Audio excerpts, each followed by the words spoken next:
Bonjour, bonjour. Bienvenue à votre capsule de lecture. Je lis et te livre. Myrtille a été présentée à Ben Youssef, le fiancé de Nazli. Nazli, c'est l'ami qu'elle s'est faite dans l'avion. Et ceux-ci l'ont invité dans une boîte de nuit. Elle a fait la connaissance de Ben Youssef, qui est le cousin au fiancé de son ami Nazli. À la fin de la soirée, Myrtille a décidé de rentrer seule à son hôtel. Elle a pris un taxi. Et à un moment donné, elle a décidé de descendre de l'hôtel pour marcher un peu, pour profiter un peu de la beauté de la nuit. Ses souvenirs l'ont ramenée encore en Côte d'Ivoire. Elle a regretté de n'avoir pas permis à Alexandre de faire la paix avec elle. Et elle rentre à son hôtel quand le cousin de Ben Youssef vient et essaye de la violenter. Sa chance, c'est que quelqu'un passait par là et la personne a fait fuir l'indélicat. Bienvenue à votre capsule de lecture. Je lis et te livre.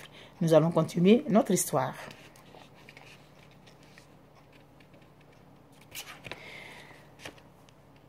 Un rayon de soleil passant à travers les rideaux la tire de son sommeil parce qu'elle s'est endormie en pleurant et puis de honte, et puis d'humiliation, de frustration, etc., etc.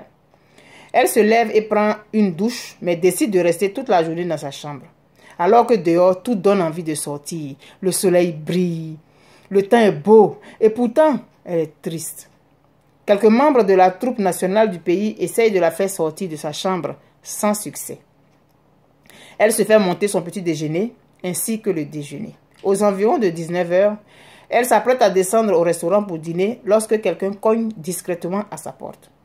Elle est surprise de voir en face d'elle le monsieur de la veille au soir, celui qui l'a délivré des griffes de Habib. Myrtille hésite car elle ne le connaît pas et ne veut pas le laisser entrer. « Bonsoir mademoiselle. »« Bonsoir monsieur. Je peux vous inviter à dîner avec moi en bas? Je sais pas, et puis, acceptez s'il vous plaît. » L'homme a un léger accent chantant qu'elle ne peut situer. « S'il vous plaît. » Pourquoi pas finalement, se dit-elle. Je vous rejoins dans le hall tout à l'heure. Elle referme la porte derrière elle et s'y adosse un instant. Quelle sensation délicieuse. Elle n'a jamais pensé qu'un homme aurait autant besoin d'elle pour aller jusqu'à la supplier. Se sentant tout à coup légère, elle se met à tourner sur elle-même. Elle s'habille d'une petite robe droite de lin bleu ciel sans manches. Elle jette par-dessus ses épaules une écharpe de couleur bleu nuit et descend dans le hall où un buffet a été dressé. Dès que son sauveur l'aperçoit, il se lève prestement et vient à sa rencontre.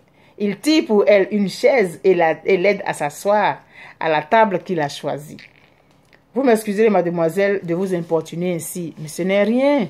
J'avais moi-même besoin de me secouer un peu. Je suis restée dans ma chambre toute la journée, n'ayant aucune envie de me distraire. Je sais. Comment ça, vous savez? Je vous suis depuis le premier jour. Nous sommes arrivés avant vous et lorsqu'on a dit que la délégation ivoirienne arrivait, je suis restée en bas par curiosité. C'est ainsi que je vous ai remarqué. Ah bon? Et depuis ce jour, je suis tous vos faits et gestes. Je comprends pourquoi vous avez été si prompte l'autre soir. Voilà. Au fait, je m'appelle Ouaga Balé, membre de la troupe nationale du Tchad. Nous participons aussi au festival de théâtre. Moi, c'est mademoiselle Myrtille Kofi, membre de la troupe nationale de notre belle Côte d'Ivoire. Il lui tend la main qu'elle saisit et se rend compte que ses paumes sont aussi douces que du velours. Il garde volontairement les mains de Myrtille quelques secondes supplémentaires.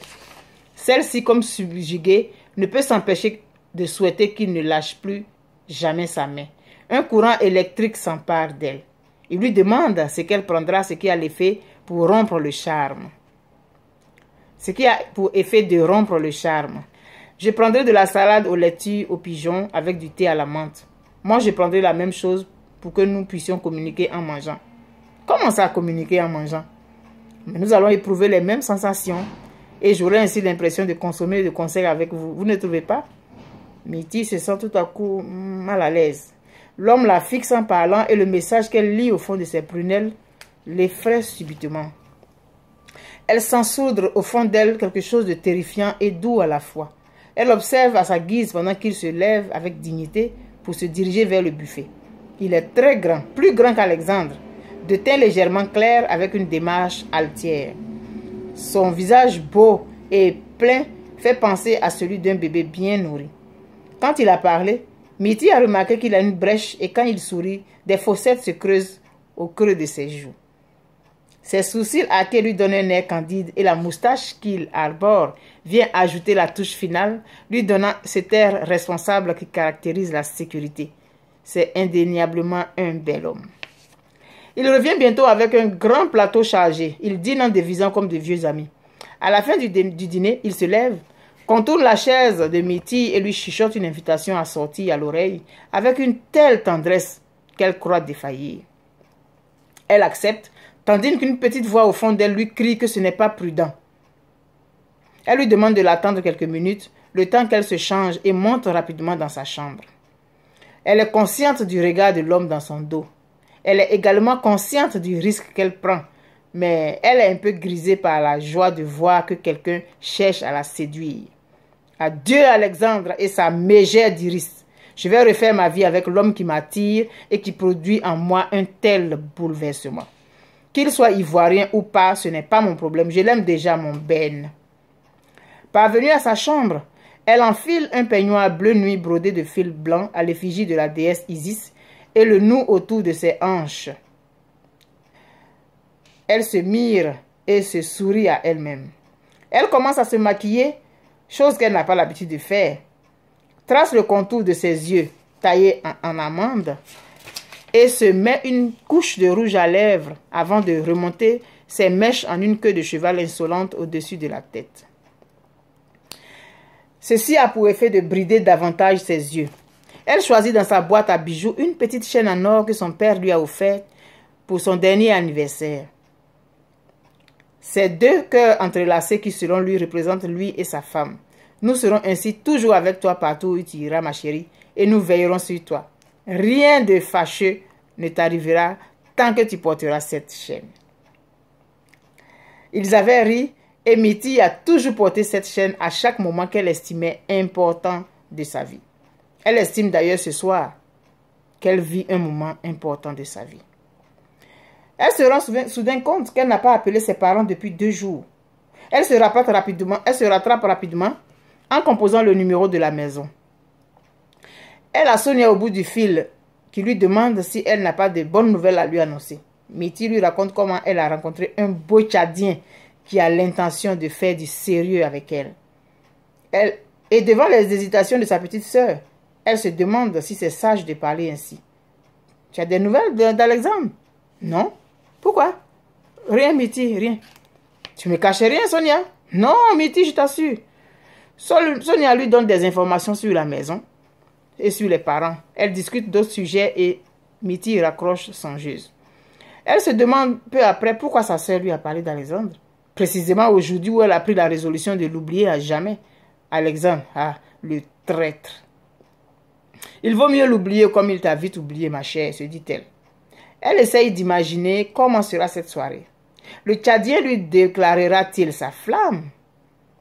Elle se demande s'il a vu jouer.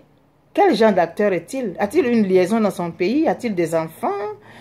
Mitty se rend compte avec effarement qu'elle ne sait rien de lui. Et pourtant, elle caresse déjà le rêve fou, le voyant déjà lui déclarer une flamme. Mais c'est peut-être ça le coup de foudre. Elle se baisse pour tirer des chaussures sous le lit. Des chaussures noires vernies. Les nettoie rapidement, ouvre la penderie pour choisir une robe rouge bordeaux, sans manches qui lui épouse généreusement la taille et descend jusqu'aux chevilles. Elle la pose délicatement sur le lit avant de l'admirer encore une fois. Ouvrant un tiroir, elle sort une petite bouteille de parfum dont elle s'asperge. Elle est toute à ses préparatifs quand des coups sont frappés à sa porte. Il doit être impatient de me voir celui-là. Ce soir, tout est permis. Je suis une femme fatale, une femme irrésistible. Ce soir, j'aurai ma première victime. Elle se dirige à grands pas vers la porte et l'ouvre grandement. L'étonnement, la confusion et la joie la clouent sur place. Il est en face d'elle. Ainsi, Myrtille veut jouer les femmes fatales, mais elle a toutes les cartes en main pour effectivement réussir à mettre son projet à exécution. Il y a toujours un jour où on tient les cartes en main et en ce moment-là, on les abat. Je vous souhaite de passer un très bon moment avant qu'on ne se retrouve pour la prochaine capsule. Je vous demande de ne pas oublier que je vous aime. Et n'oubliez pas non plus votre capsule de lecture. Je lis et te livre. D'ici là, portez-vous très bien. Et n'oubliez pas que malgré tout, la vie, elle est très belle.